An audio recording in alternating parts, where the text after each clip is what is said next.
সামনে করি সেজদা করে ভক্তি ধরি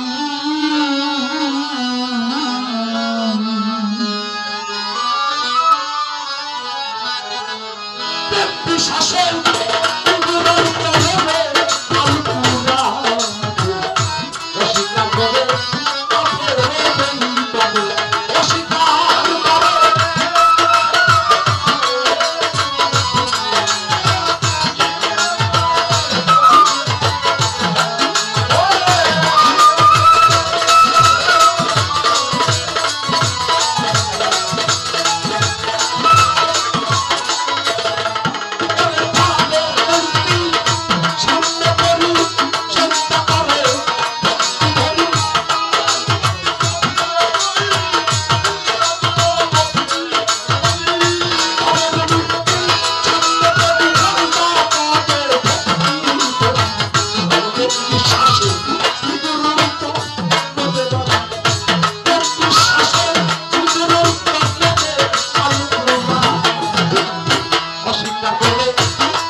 আল্লাহর হুকুম না মানার বিধানে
আল্লাহ পাক বলেছেন আন-নবিয়্যুন মুমিনিনা আনফুসিহিম,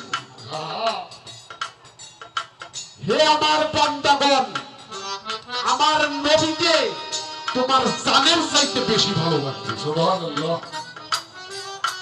বাবা সাহাবাদের কথা বলেছে, ওমর, ওসমান, আবু বকর সিদ্দিক রাদিয়াল্লাহু তাআলা আনহু, এনারা মাওলায়েত পাইল না, আমার আলীকে মাওলায়েত দেওয়া হলো। তার কারণ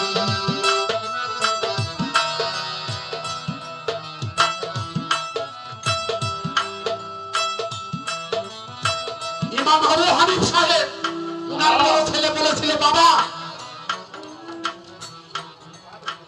আপনি মাওলা আলী সম্পর্কে আমাকে কিছু ধারণা দিন, আমি শুনতে চাই।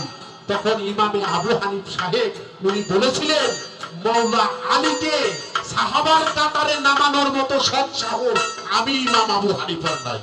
হ্যাঁ, সত্য কথা। এই যে হাকিকতের কথাগুলি শুনে যাও, আমার আলী সাহাবাদের একজন না, উনি হলো আহলে বায়াতের একজন।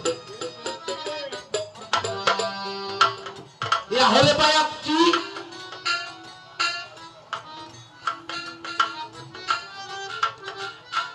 ধনাগার হইতে প্রভু আপনি যখন পেলেন চেতন, মনের ইচ্ছা প্রকাশিতে তাই তো সৃষ্টির আকিঞ্চন। সে যে মহাশক্তি ছিল, সেই শক্তি 6 ভাগে বিভক্ত হইল। নাম ভাবটার গোপনে গেল 5 ভাগে হয় পাঞ্জাতন। এই পাঞ্জাতনের একটার হল আমার অর্থাৎ আল্লাহ 5টি খণ্ড, তার এক খণ্ড। এই জন্য নবীরা সহজ কথা, আলীরা সহজ নয়, আলী হল রহস্যময়। মায়েশা সিদ্দিকা কয়, আব্বা আপনি খালি আলীর দিকে চাই থাকেন কেন? তখন আবু বকর সিদ্দিক বলে, আলীর দিকে চেয়ে থাকা হলো ইবাদত।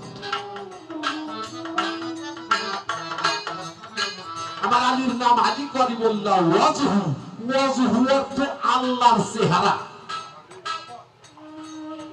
এই বাড়ি দেও।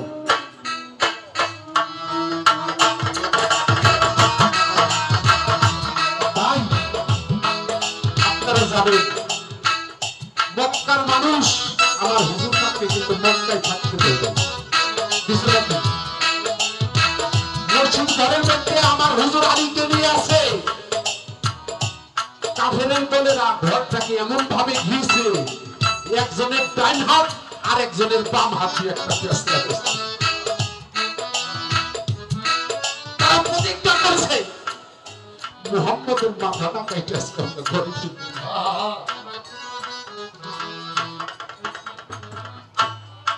সেদিন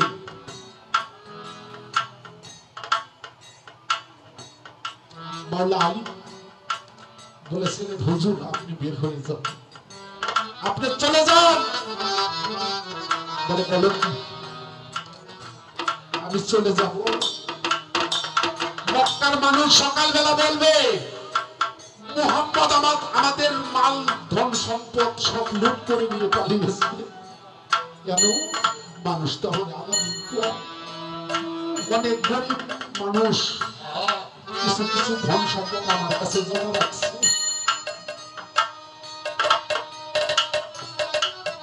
আল্লাহ থেকে আসলো, হে আমার হাবিব আপনি এখান থেকে বের হয়ে যান। তখন আমার হুজুর পাক বলেছিলেন আলীকে, আলী এমন ঘোর বিপদের সময় এখান থেকে আমি বের হয়ে চলে যাব, কাল সকালে তুমি এই মালগুলা যার যার মাল তার কাছে ফেরত দিয়ে 3 দিন পরে মদিনায় গিয়ে আইয়ুব আনসারীর বাড়ির করে আমার সঙ্গে দেখা করতে। দুটি চোখের পানি দিয়ে আমার আলী বুক ভাসিয়ে দিয়েছে। একটা ভক্তি দিয়ে বলে, হুজুর গো আমি নিশ্চিত হয়ে গেলাম এই 3 দিন না যাওয়া পর্যন্ত এই কাফেররা আমাকে মারতে পারবে না। কেন? আমার হুজুর তার পাক জবানে বলেছে, যার যার মালগুলি তার তার কাছে ফেরত দিয়ে 3 দিন পরে মক্কায় গিয়ে আমি আইমান ছাড়ির বাড়ি গিয়ে আমার হুজুরের সঙ্গে দেখা করব। সেই দেখা না হওয়া পর্যন্ত কেউ আমাকে বাড়তে পারবে না। এর নাম হলো ঈমান। এই ঈমানে মজবুত ছিল আমার আলী। সেদিন আমার রাসূল পাকের জায়গায় আলী শুয়ে পড়লেন। আমার রাসূল পাক সেখান থেকে বের হয়ে চলে গেলেন। আমার আল্লাহ বলে, যাও জিবরাইল, তুমি চলে যাও। আজকে আমার আলী যে সাহসিকতা দেখিয়েছে, আমার হাবিবের উপরে যে মহব্বত দেখিয়েছে, আজ তুমি বলো আমার আলী কি চায়।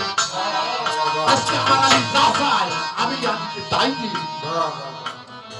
জিবরাইল আমিন এসে বললেন, হে আলী, তোমার উপরে আল্লাহ সন্তুষ্ট পোষণ করেছে, বলো তুমি কি চাও। সেদিন আলী বলেছিল, তুমি চাও তোমার আল্লাহর কাছে গিয়ে বলো আমি মওলায়েত চাই। সেদিন আমার আল্লাহ খুশি হয়ে মওলার মওলায়েতটাই আমার আলীকে দান করে।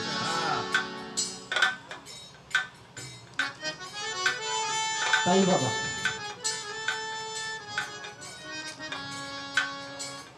জানার নাম ঈমান নয়, আমার রাসূলকে মানার নাম হলো ঈমান। আমার রাসূল হলো ঈমানের টুকরা, আমরা হলো ঈমানদার। আমার রাসূল হলো ঈমান, আমার আলী হলো ঈমান, আমরা হলো ঈমানদার। তাই বাবা, আশা করি যতটুকু তোমার জিজ্ঞাসা ছিল বলার চেষ্টা করলাম। ধন্যবাদ।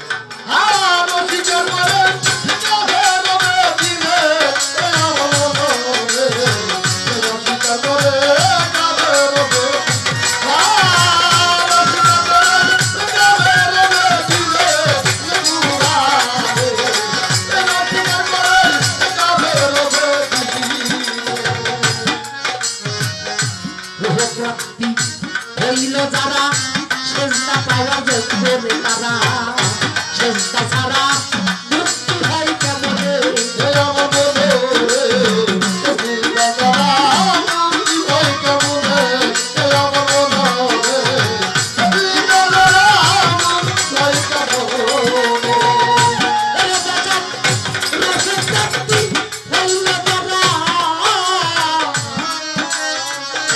সেজদা পাওয়ার যোগ্য তারা